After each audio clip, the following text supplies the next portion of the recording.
Good morning বন্ধুরা, আমি গেছিলাম সকালবেলা পড়াতে আর পড়িয়ে চলে এসেছি। আর এসে দেখি মা মাছ কাটছে, আমেরিকান রুই মাছ। আর সবাই তো জানো এই মাছে অনেক ডিম হয়, ডিম হয়েছিল, তাই বাবা বাজার থেকে চা পাটি এনেছিল। তাই আমার মনটা আবারও অনেক খুশি হয়ে গেল।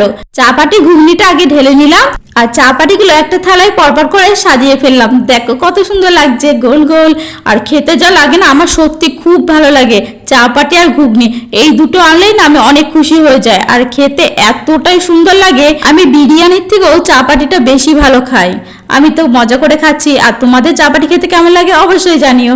আর এখন এসেছিলাম পেছনে একটু হাওয়া খেতে, এত গরম বাড়িতে থাকাই যাচ্ছে না। আর দেখি একটা মাসি বাগানে নিয়ে চলে এসেছে ইঁচড় কাটতে। এখানে এত হাওয়া, ঠান্ডা ঠান্ডা, এই মাসির বয়সে এখানে ঘুমিয়েই পড়েছে চেয়ারে, এত ঠান্ডা পেয়ে। আর আমার বাবা দেখো মাঠের থেকে এসেছে, আর দেখো সারা গা কেমন ঘেমে গেছে। বাবা এত কষ্ট করে এসেছে, ভাবলাম একটু গ্লুকন-ডির জলটা গুলিয়ে দিই।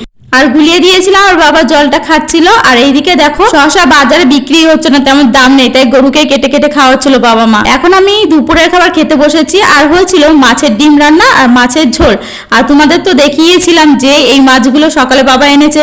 আমার মা কিন্তু অসাধারণ রান্না করে, সব রান্নাগুলোই সুন্দর হয়েছিল। আর খাওয়া হয়ে গেছে, এখন যাচ্ছে পড়াতে। টাটা।